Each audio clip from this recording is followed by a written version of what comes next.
Hi everyone, Elida Zweidler-McKay with Engaging Leadership and Career Clarity and Confidence, where we're all about helping you find what you want to do with your career, make sure you're in the role that you want to be in, and that you're having the success you want to have in that role.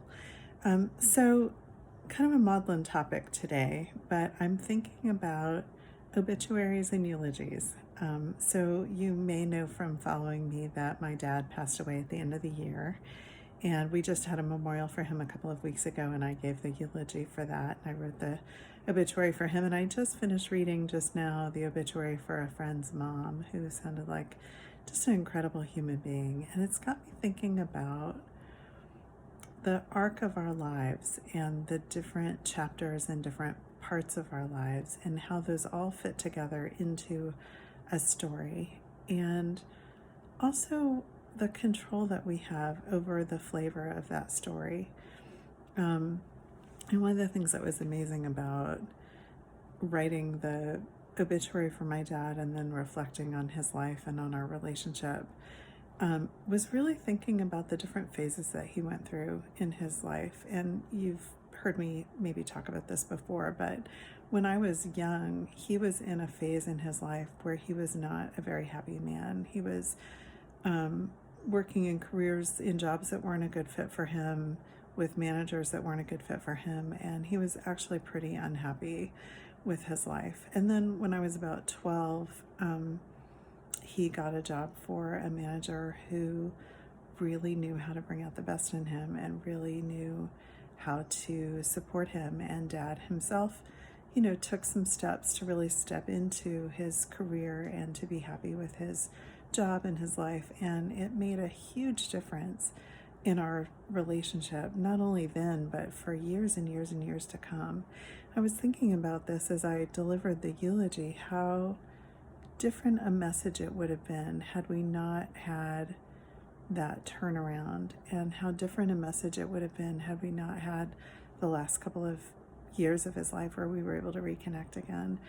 And that really has me thinking about all the ways that we get to make choices in our lives about where we put our time, where we put our energy, how we support our own growth as human beings, how we learn how to make sense of our past and incorporate our experiences into a narrative that we can feel good about, and also then how we turn that into a forward-looking hope for the future and steps to have the kind of life and create the kind of life we want to lead. That's the work that I do with my clients. Sometimes, explicitly, sometimes implicitly, as we're thinking about what kind of career would be a good fit for them.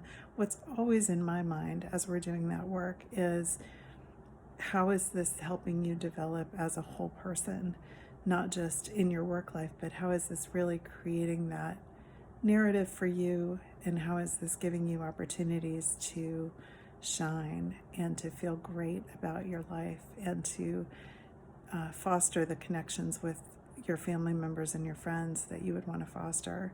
And I don't usually say this out loud to my clients or emphasize it a whole lot, but what's in the back of my mind is, at the end of your life, will you look back on it and feel proud and happy about how you spent it, and about the part that your career played in that, and about the balance that you had between your career and the rest of your life?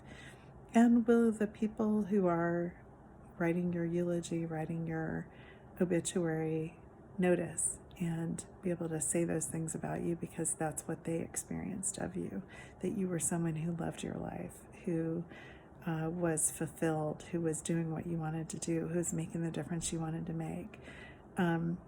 That's, again, not necessarily something I always talk to my clients about, but certainly in the back of my mind as I think about how to shepherd them through whatever career transition they're in or whatever step they want to take next in their leadership. Because in my mind, it all weaves together into a book, all these different chapters that,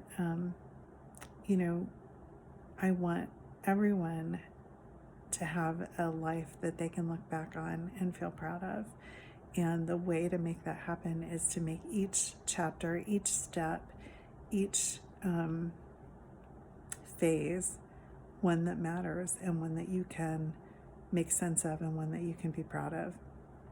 And look, sometimes that making sense of happens in retrospect. I have worked with plenty of clients who've been through hard times in their work and who have to rewrite the story a little bit to really see how an experience that has left them feeling a little battered and bruised at work really helped them grow.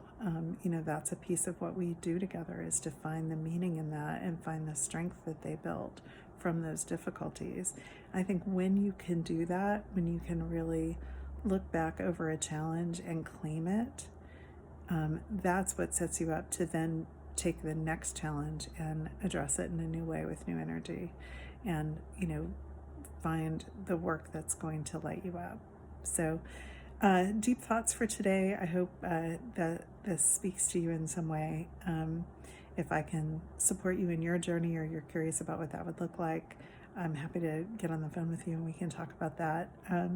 You can book a call with me at zmcoach.com/apply.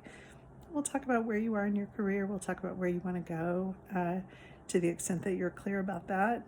If you're not clear about that, we'll talk about what clarity would look like for you.